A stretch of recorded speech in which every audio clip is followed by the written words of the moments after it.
The other dog trainers will hate you. That's what we're going to talk about in this episode. Let's unpack it a little bit. But first, a word from our sponsor, dogtrainertoolbox.com. If you need to grow your dog training business, if you're tired of lying in bed at night wondering how do I go from where I currently am to where I've always dreamed of being, check out what we offer at dogtrainertoolbox.com. Everything from training to contracts to how to sell to Google Ads management service, who to use for that anyways, because I'm not running Google Ads anymore, as well as our done for you dog training business website.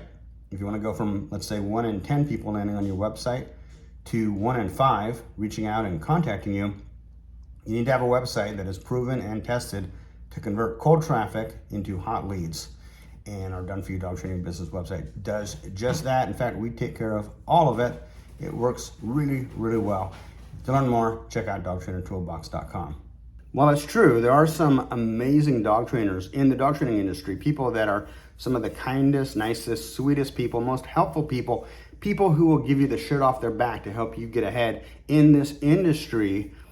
The reality is, because there are such low barriers of entry to get into the dog training industry, you also have a lot of people that are simply miserable, born losers who, regardless of the type of person that you are and regardless of your efforts to reach out and be friendly and form mutually beneficial relationships with them, they are simply losers. They are people that are just miserable and born with a negative attitude. And I want to explore a little bit why and also why that's somewhat unique to our industry, to the dog training industry. What happens is, with a certain segment of the industry, and again, I think this is mostly unlike the majority of other industries. There are maybe a few industries I can think of that are kind of similar in the sense, like, for example, the martial arts industry. But specifically about dog trainers, what happens is you get a lot of people who've never accomplished anything in their life.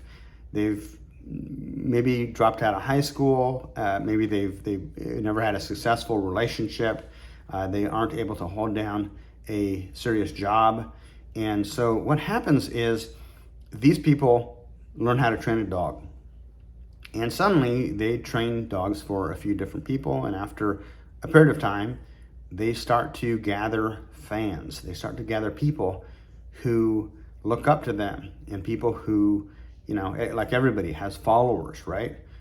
Fans and followers. And for the first time in this person's life, there's somebody. They have something of value, and they have something that's kind of building up their self-worth. But because they're highly defensive individuals, what happens is suddenly they're in the position of being the expert, and they don't want to encounter anything that's going to threaten their expert status.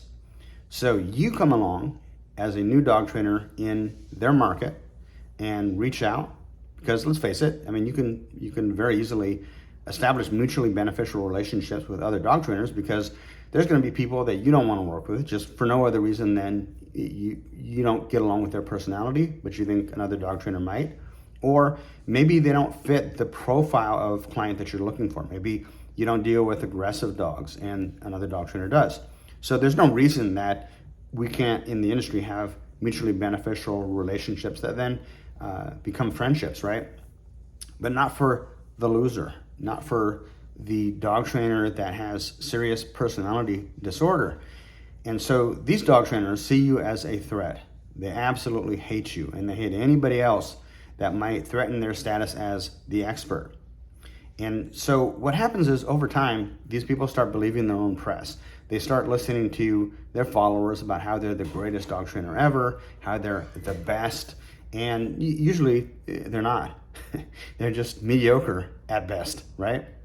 But if anybody online or in town or whatever challenges them, says, let's see your work, let's see your accomplishments, let's see what you can do, suddenly you are enemy number one.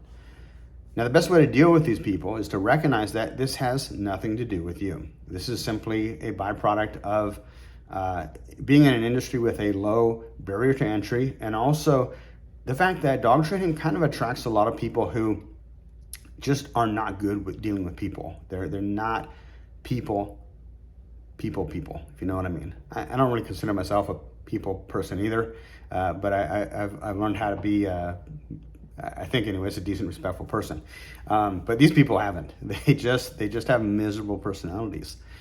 And you're never going to break through to them. The best thing you can do is just block them online, block them out of your life in person, and ignore them. And let the marketplace sort all that out, because eventually over the long run, it will. These people develop a reputation. The reputation starts to follow them both within the industry and with the general public. And over the long run, it kind of takes care of itself.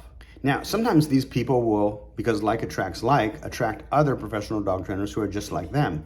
And they form a little clique that has a pecking order, so to speak. And you usually see these around dog training clubs, like sport dog clubs, obedience training clubs, etc. And what you'll find soon enough is that every club, every group, every organization kind of has its own personality and character. And you're going to need to find a group, if you choose to fit in with a group of like-minded trainers who have a like-minded approach and personality similar to yours. Just recognize though that the dog training world, especially if you're not in the dog training world, you're thinking about becoming a professional dog trainer, it's a lot like high school. And you have all kinds of different cliques. You have the mean girls, you have the jocks, you have the nerds, you have the preppies, et cetera, et cetera. And you're gonna kind of need to find where you fit in with those different cliques, or decide not to and just be kind of a loner and stay above it all.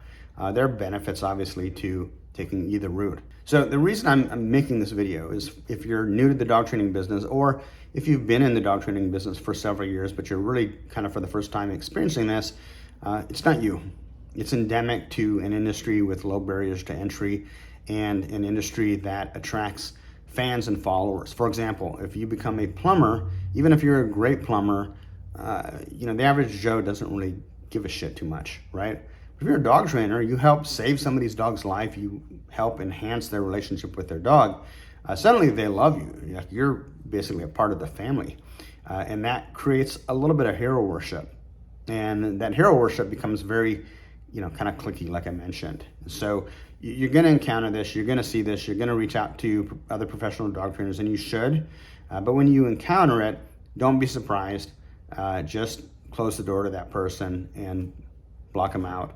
And forget about them, because there are enough people in this industry who are good people and who will help you out. In fact, I've seen this a lot. There's certain communities in America anyways that are very mutually supportive. There's a good group around Dallas, for example.